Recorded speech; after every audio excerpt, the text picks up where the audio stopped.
देखिए latest episodes बिल्कुल ad free. जब ओकरा के अंग्रेजी आवत रहे तो वो इतना डरामा काहे कैलस। देखत हन दीदी कैसे अम्मा जी के गोड़ में तेल लगा के चमचागिरी करत दिया। पूजा काय खड़ा बारू आवा।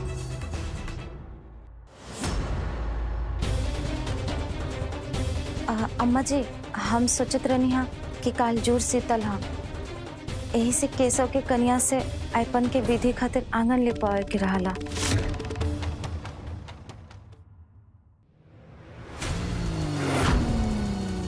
अगली criticism.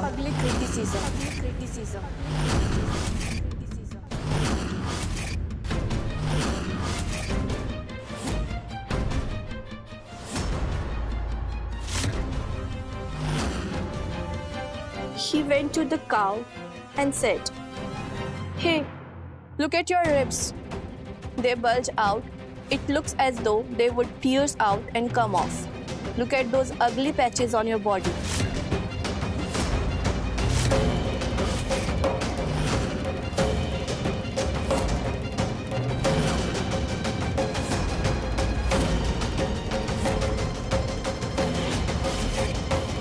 He went to the buffalo and said, "Look at your color.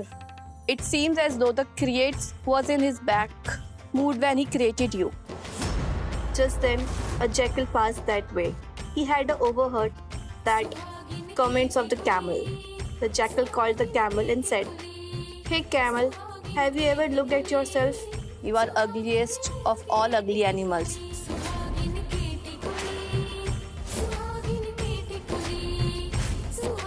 Now it was the camel's turn to hang his head.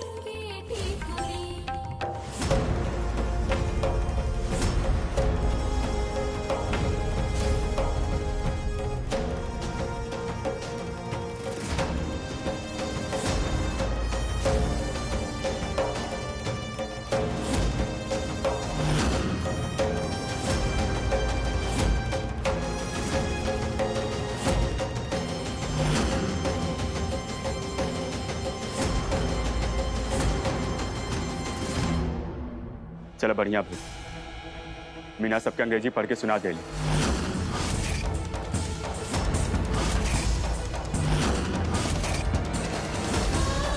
सब लोगों की शंका भी दूर हो गई। बाकी हम मीना के घरे गए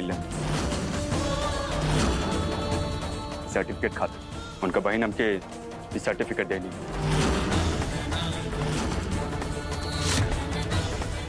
B honours, first class pass, first class पास।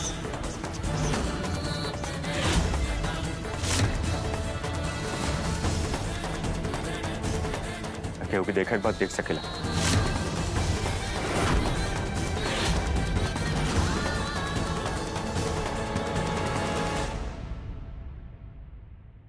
ये कैसे कहनी, अंग्रेजी कैसे बोलत रहनी।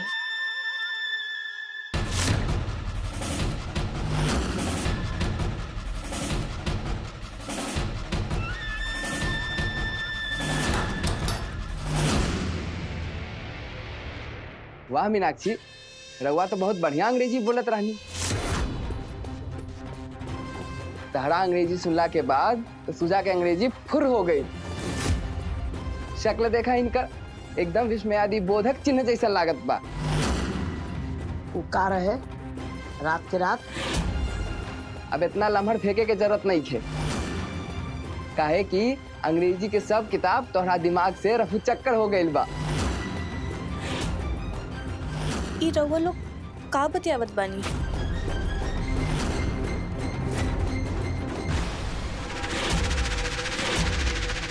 एक केशव के कन्या जब घर के सब बड़ जन के अपन लाज शरम बेच के आ गई बारे तो तुहे एगो काम कर, सबके पढ़ के सुना।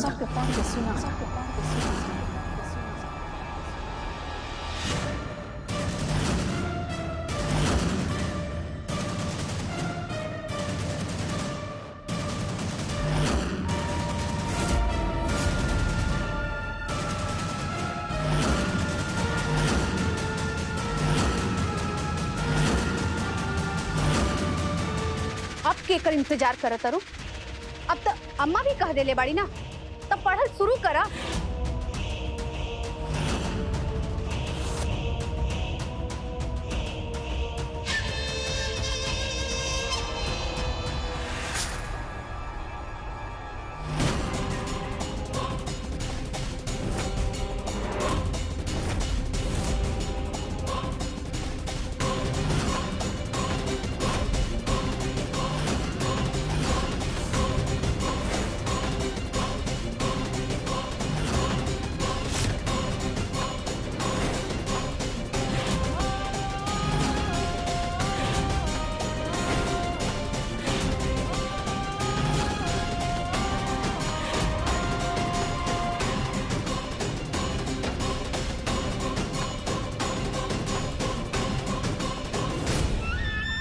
अगले क्रिटिसिज्म।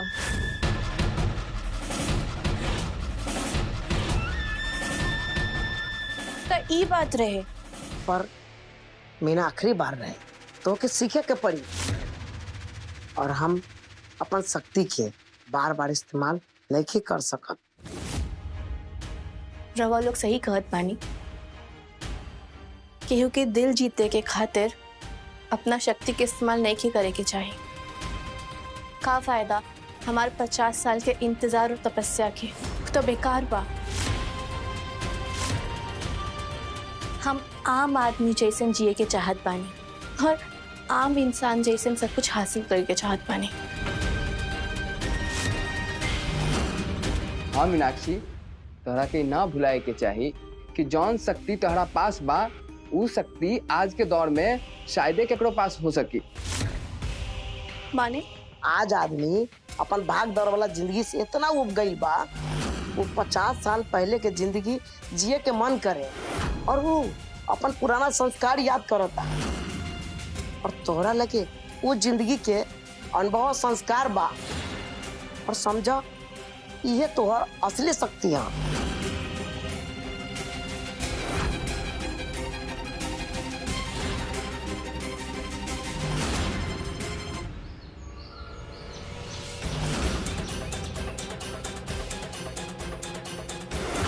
छोटी कन्या, बबलू के पढ़ावा ना। हम एक घड़ी ना पढ़ा पाई। एक केसव के कन्या सबके पढ़ के सुना दा। अगले क्रिटिसिज्म।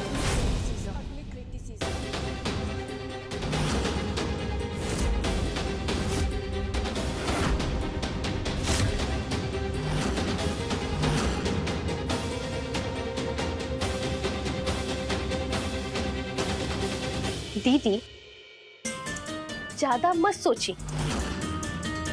वो अंग्रेजी जल्दी से ऐसे पढ़ देलस काहे कि ओकरा के अंग्रेजी पहले से ही आवत रहे। एमे कोनो बड़ अचरज की बात नहीं खे। बाकी दीदी, हमरा के ना काल से वो बात के लेके माथा पच्ची होता। जब ओकरा के अंग्रेजी आवत रहे तो इतना डरामा काहे कैलस? हम कालुए से ही सोच के चिंता में बानी कि कैसे हमने के बारे में का सोचत हुई है कि हम जान मुश्किल उनका कन्या के परेशान करनी है। सोची है काहे कि ऊ इतना बड़ डरामा कैले बाड़ी, तब जरूर सोची है। अब देखी ना, अंग्रेजी ना पढ़े के कैसे नाटक कैली ताकि हम उनकरा के जबरदस्ती पढ़ाई, और जब जबरदस्ती के सीमा पार हो जाए तो खुद पढ़ दी है और केशव के नजर में हमने के गिर जाए जा, फिर वो सीधा सुशील बन जाई है। वाह रे सातिर दिमाग। बाकी इस हफ्ता हम खाली अपना केसों के खुशी खातिर करता नहीं, बाकी हर बार उल्टा हम ही गलत साबित हो जाता नहीं। ऐसने में तो मीना के साथ कबो खुश ना हुई है, काहे कि वो हमने के संगे संगे केसों के साथ भी दिमाग लगावता रही। हमनी के भी ना रुके के नहीं खे। एक ना एक दिन केशव के सामने वो चुड़ैल के सच्चाई तो लावे के ही बा।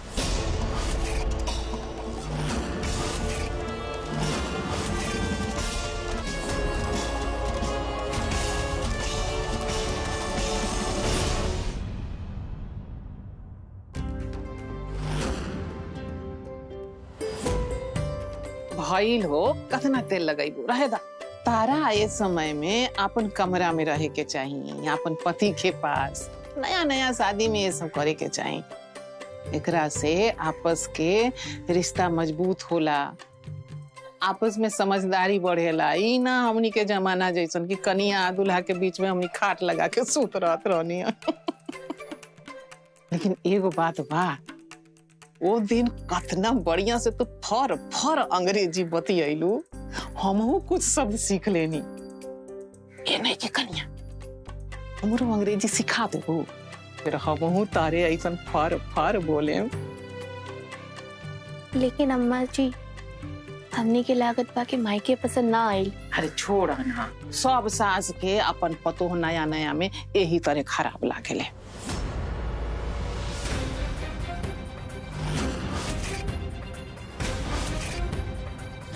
अब देखा नाम ले लो, आ गई दोनों मंगल मूर्ति। अरे कहीं जाए के जरूरत नहीं है, तू गोड़ दबावा। देखो तुम दीदी कैसे अम्मा जी के गोड़ में तेल लगा के चमचागिरी करतिया।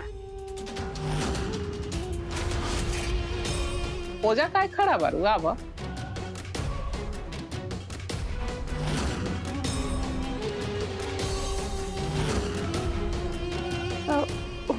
कहा अम्मा जी की दीदी के रउआ से कुछ बात करे के रहे। खाट खड़ा करे के चाहता नहीं? अरे केकर खाट खड़ा करे के चाहता ही हो? अरे खाट ना अम्मा जी, बात करे के रहे। ओहो, दीदी के ओकिलाई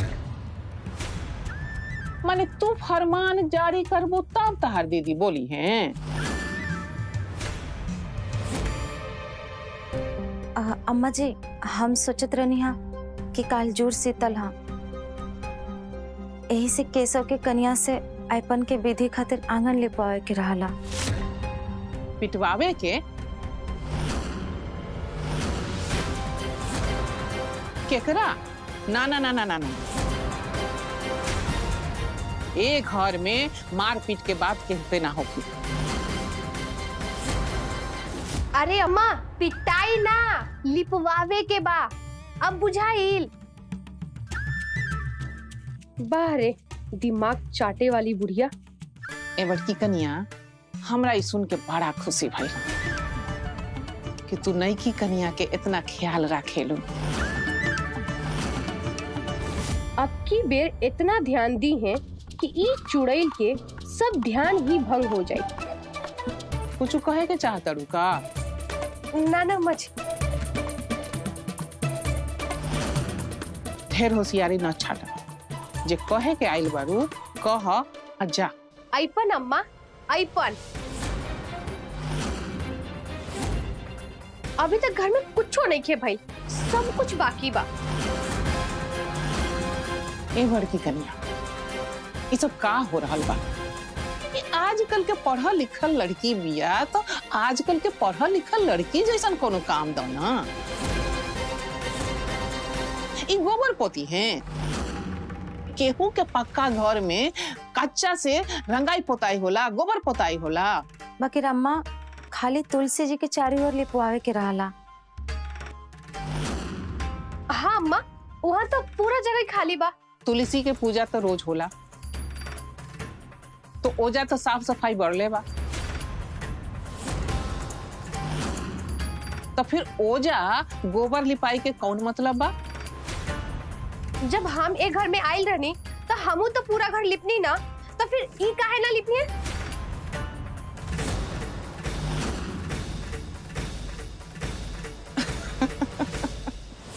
अरे तू आज के बारू हो, जे समय तू आयल रहलू ओ समय घर आधा कच्चा रहे, तो तू आइलू आ कैलू।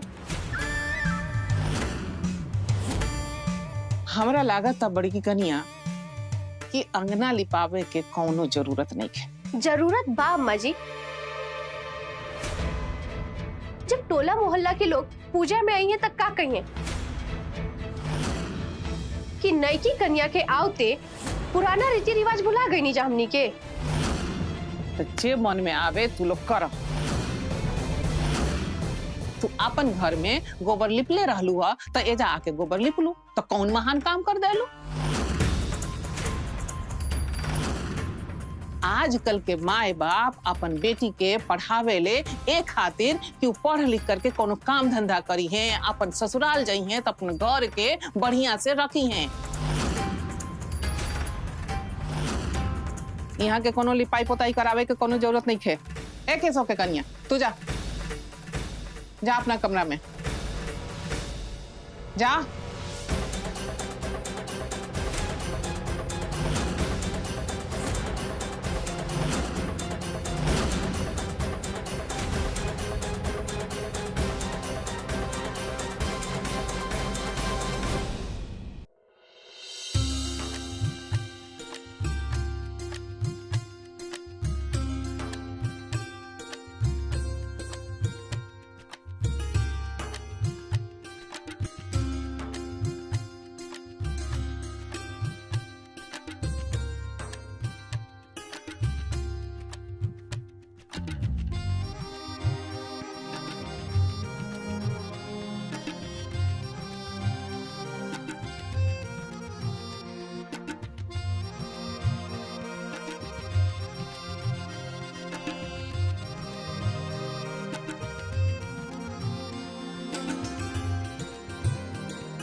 हम सुनले कि चाची रउआ से कहले कि काल गोबर लिपे के बा।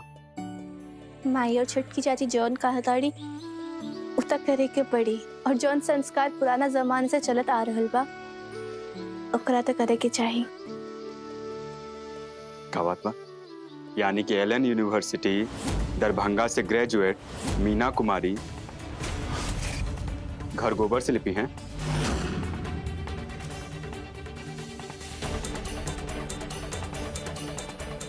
अरे का भइल? अरे मजाक नहीं क्यों उड़ाव? हमरा बस टेंशन हो रहल बा कि कर पाई कि ना। माई के प्यार और आशीर्वाद पाए खातिर हम हर संभव कोशिश करब। फिर भले हमरा से हो या ना हो, पर हम कोशिश जरूर करब। तो फिर ऑल द बेस्ट। रवो बैठी, हम पानी लेके आवा तानी।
ई गंगा जल हा, एकरा के हाथ में लेके वचन दा कि तू केशव के प्रति अपन पत्नी धर्म कबो ना निभाइबो, कबो ना निभाइबो।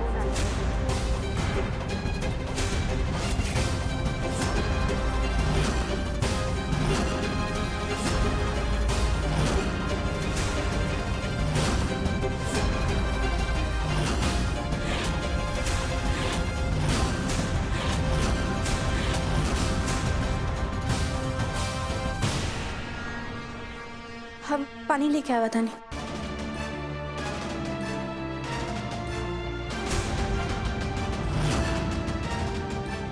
माफ करी केशव जी, हम रहुआ के नजदीक नहीं आ सकत। इहो माई के इच्छा है और एकरा के पूरा कईल हमार कर्तव्य बा।